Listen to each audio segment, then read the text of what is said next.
Hooks law. We have already understood stress and strain. So एक scientist थे, उनका नाम था रॉबर्ट हुक। इन्होंने क्या किया, बहुत सारे एक्सपेरिमेंट किए, and by doing an number of experiment he identify कि stress is directly proportional to strain.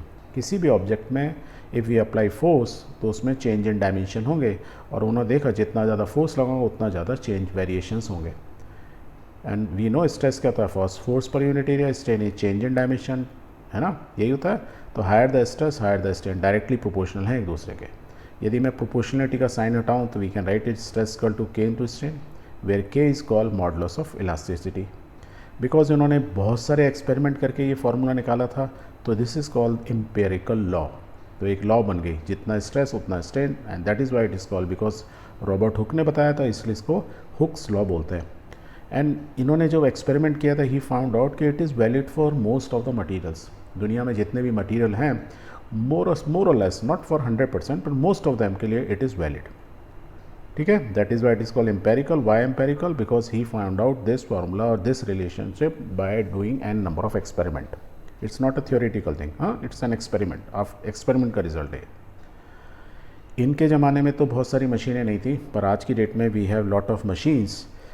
इस टाइप की मशीन्स होती हैं जिसके अंदर हाइड्रोलिक सिस्टम होता है, मीन्स ये चीज़ ऊपर नीचे हो सकती है। ये लाल कलर का है, इज़ अ सैम्पल, एंड ये ऊपर वाला पार्ट, नीचे वाला तो स्टेशनरी रहता है, ऊपर वाले पार्ट को हम कंप्यूटर से प्रोग्राम करके इसको धीरे धीरे धीरे धीरे लिफ्ट कर सकते हैं। Means we can provide what stress, और जितना ज़्यादा फोर्स, स्ट्रेस मतलब आपको मालूम है सिग्मा से रिप्रेजेंट करते हैं, इस फोर्स पर यूनिट एरिया।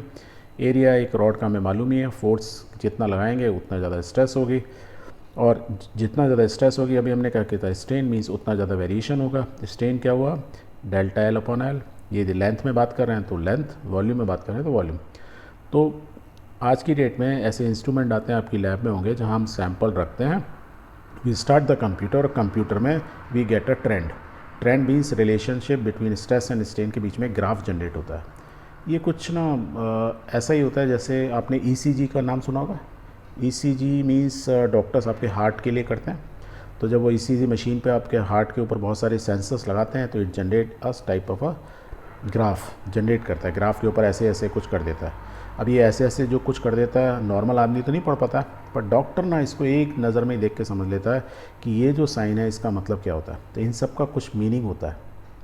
यदि आप डॉक्टर बनोगे तो यू विल लर्न कि ये PR interval, ST interval, what it means, और ये थोड़ा बड़ा हो गया तो क्या मतलब है। Because this curve is very important to know the condition of your heart. तो हार्ट की कंडीशन पता लगाने के लिए एक सिंपल सा टेस्ट किया जाता है। कुछ सेंसर आपकी बॉडी के ऊपर लगाए जाते हैं। इट्स जनरेट्स अ ग्राफ, जो इस मशीन से निकल रहा है, छोटी सी मशीन होती है, ये ग्राफ निकल रहता है। कुछ देखने में ऐसा होता है जिसको डॉक्टर देख के पता लगा सकते हैं। और हर curve, up and down, right, इन सब का कुछ मीनिंग होता है। सेम वे में जब हम ये इंस्ट्रूमेंट, जो लेफ़्ट में हमारा इंस्ट्रूमेंट है जिसमें हम सैंपल लगाते हैं, तो हम जब फोर्स लगाते हैं तो मीन्स हाइड्रोलिक फोर्स लगाते हैं, ये ऊपर को पुल करता है, तो there is change in dimension, वो सब रिकॉर्ड होते हैं कंप्यूटर के अंदर। It generate a graph like this, always इस तरीके का होता है। वो मटेरियल कुछ भी हो, आयरन हो, गोल्ड हो, सिल्वर हो, प्लेटिनियम हो, what doesn't matter. But if we draw a curve between stress and strain, इस डायरेक्शन में एक्स एक्सिस में स्ट्रेन है, means strain change in dimension, और इधर stress means force per unit area, जितना ज़्यादा फोर्स उतना ज़्यादा वेरिएशन। तो ये ग्राफ खूब बनता है। अब इस ग्राफ को यदि आप पढ़ना सीख गए तो you have learned everything about this chapter. देखो पढ़ते हैं।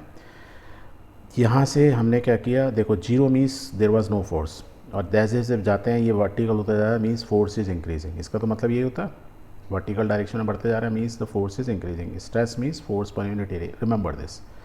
राइट साइड में क्या है, जीरो से लेके यहाँ से राइट में बढ़ते जा रहे हैं, means strain means change in dimension, dimensions बढ़ती जा रही है, मीन्स इसकी लेंथ जैसे आप पुल कर रहे हो तो इसकी डायमेंशंस बढ़ती जा रही है, है ना। देखो ये बीच का जो सैंपल है इसकी डायमेंशन बढ़ रही है, मीन्स लेंथ बढ़ती जा रही है। लेंथ मीन्स क्या बोल रहे हैं, strain change in length upon length, delta L कितना परसेंटेज में इंक्रीज हो भाई, ये परसेंटेज है, change in dimension upon original dimension into 100 कर दूंगा तो परसेंटेज में, तो परसेंटेज में दिखा रहा है। तो चेंज इन डायमेंशन आ रहा है, कितना परसेंटेज चेंज हुआ। ओरिजिनल लेंथ 1 मीटर थी, 1% हुआ, मीन्स 1 सेंटीमीटर बढ़ गई, 2 सेंटीमीटर बढ़ गई, 3 सेंटीमीटर हो गई, इस तरीके से राइट साइड में। एंड ये जो कर्व आया, and this curve is called stress strain curve. ये जो ब्लू कलर का है स्ट्रेस स्ट्रेन कर्व है। सपोज़ ये कर्व जो है आयरन के फॉर्म में ऐसा हो सकता है, गोल्ड के फॉर्म में हो सकता है कि ये ऐसे करके शेप ऐसी रहेगी पर मे बी छोटा हो थोड़ा, but the shape will always remain same. और यदि शेप सेम है तो इनमें A B C D E हमने कुछ पॉइंट्स आइडेंटिफाई किए, इनका मतलब क्या है तो एक एक करके समझते हैं। आप यहाँ से देखो पॉइंट 0 से लेके ए तक, ए पॉइंट तक it is a straight line. ये कर्व कैसी है? Straight line. और जब कर्व स्ट्रेट लाइन होती है क्या बोलते हैं कि मीन्स वाई एक्स एक्सिस और वाई एक्सिस एक दूसरे के प्रोपोर्शनल है। इसमें वाई एक्सिस का स्ट्रेस, तो इसे stress is directly proportional to strain. जितना ज़्यादा फोर्स उतना ज़्यादा स्ट्रेन, जितना ज़्यादा स्ट्रेस उतना ज़्यादा स्ट्रेन। तो अप टू पॉइंट ए क्या बोल सकते हैं? It follows Hooke's law. तो A point is called proportional limit, और जहाँ तक वो लिमिट जहाँ तक हुक्स लॉ फॉलो करेगा, stress directly proportional to strain. But इस हुक्स लॉ है मीन्स ए पॉइंट पर यदि मैं फोर्स लगाना बंद कर दूँ और छोड़ दूँ तो वापस सैंपल अपनी ओरिजिनल पोजीशन में आ जाएगा। ए के बाद मैंने थोड़ा सा और फोर्स लगाया, मीन्स देखो मैंने यहाँ पे स्ट्रेस यहाँ तक थी, यदि मैं हॉरिजॉन्टल लाइन खींचूंगा यहाँ कुछ आएगी, राइट। अब मैंने क्या किया, थोड़ा सा फोर्स लगाया, हल्का सा और। पहले देखो यहाँ से 0 से लेकर लगाता लगाता मैं यहाँ तक आया था, इस पोजीशन तक आया था, राइट। मैं हॉरिजॉन्टल लाइन खींचूँ, अब हमने थोड़ा सा फोर्स और लगाया तो there is an elongation, means strain change हुआ, डायमेंशन एलोंगेशन हुआ, change in dimension up to point B. पर point B is called yield point. इसको यील्ड पॉइंट क्या बोलते हैं? It is the elastic limit.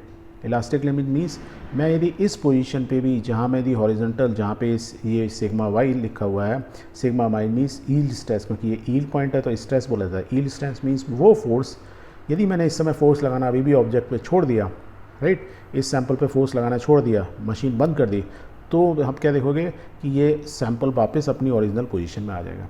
तो sample works like a elastic body and that is by B point is called the elastic limit या yield point बोलते हैं।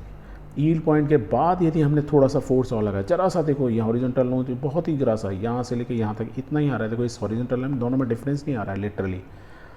सी point is the point जहाँ पर मतलब क्या हुआ, आपने इलास्टिक लिमिट से आगे, आप एक स्प्रिंग को भी एक लिमिट से ज़्यादा खींच दो तो स्प्रिंग में क्या होता है, परमानेंट डिफॉर्मेशन आ जाता है।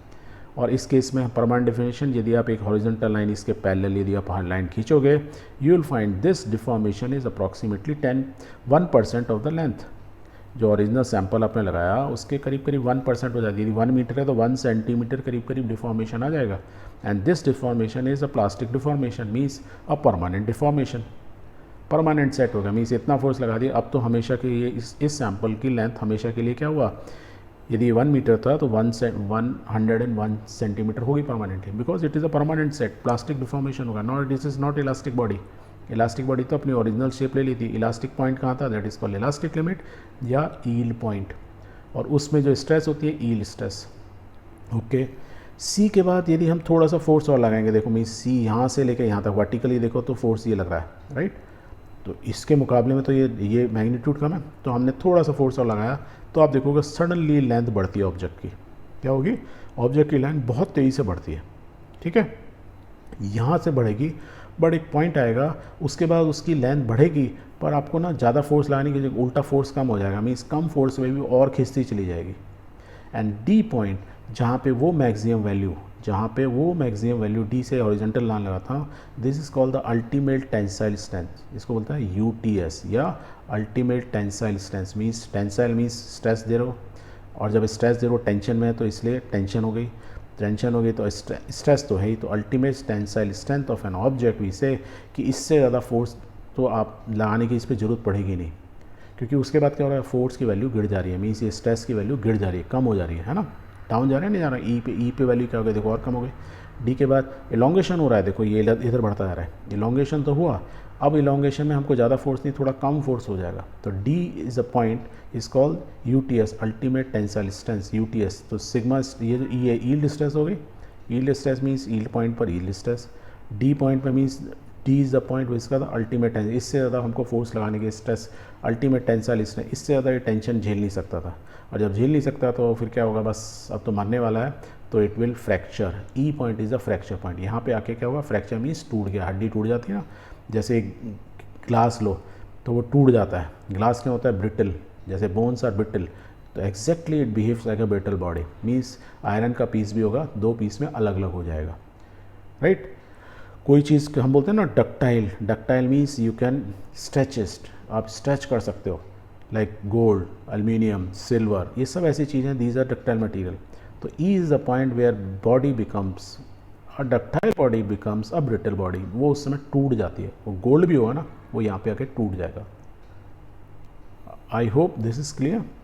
तो प्लीज़ रिमेंबर दिस, इसको थोड़ा और एक बार ध्यान से समझना कि अप टू पॉइंट ए कोई भी बॉडी को खींचेगा स्ट्रेस स्ट्रेन के proportional, that means is follows Hooke's law. A के बाद थोड़ा सा फोर्स और लगेगा, मीन्स वो एक लिमिट आएगी जहाँ तक ये पॉसिबिलिटी है कि इलास्टिक बॉडी की तरह बिहेव करेगा, मीन्स मैं फोर्स हटा देता तो वापस ओरिजिनल शेप में आ जाता। बी के बाद जरा सा ही फोर्स लगाओगे, there is a permanent deformation, that is called permanent set या प्लास्टिक डिफॉर्मेशन। सी के बाद थोड़े से फोर्स में ही डिफॉर्मेशन बहुत लंबा हुआ, यहाँ से देखो यहाँ तक हो गया डिफॉर्मेशन, राइट, हल्का सा फोर्स है, और वो एक उसके बाद फोर्स गिरता है, जो मैक्सिमम फोर्स लगा that is called ultimate tensile strength, और जब वो टूट जाएगा that is E point, is called the fracture point. I hope this is clear. Okay, very good. But जैसा हुक साहब ने देखा था कि it is this formula, stress is directly proportional strain is valid for most of the material but not 100% of the material. कुछ material का graph ऐसा भी आता है ट्विंग करके, जब ऐसा डिफरेंट सा पैराबोला टाइप का आ जाता है, राइट, तो इस टाइप के ग्राफ क्यों आते हैं? हमने तो क्या बोला था, stress directly proportional straight line आना चाहिए था इनिशियली, पर ये तो स्टार्टिंग से ही ऐसा हो गया। तो ऐसी कुछ चीज़ें होती हैं, जैसे कि आपके जो हार्ट में ना ये होती हैं आर्टरीज़ होती हैं, उनको आप निकालो अगर खींचोगे तो ना वो इस टाइप की रबर बैंड की तरह काम करती हैं। रबर बैंड की काम करती हैं मीन्स हल्के से स्ट्रेस पे स्ट्रेन ज़्यादा होगा, एलोंगेशन ज़्यादा होगा, तो वो प्रोपोर्शनल नहीं होता, जितना ज़्यादा फोर्स उतना ज़्यादा एलोंगेशन वाला 100% वैलिड नहीं है। वो हल्के से फोर्स पे ज़्यादा और ज़्यादा, थोड़ा फोर्स और ज़्यादा, means it they follow this way. So this is a curve is not followed by this such type of material, जैसे आर्टरीज हुई या रबर बैंड हुई, ये फॉलो नहीं करते। तो इस टाइप के जो ऑब्जेक्ट हैं उनको क्या बोला था, इलास्टोमर्स। वो चीज़ जो इलास्टिक, जैसे ये ना रबर बैंड की तरह बिहेव करते हैं, तो उनको इलास्टोमर्स जो हैं हुक्स लॉ को क्या होते हैं, फॉलो नहीं करते हैं।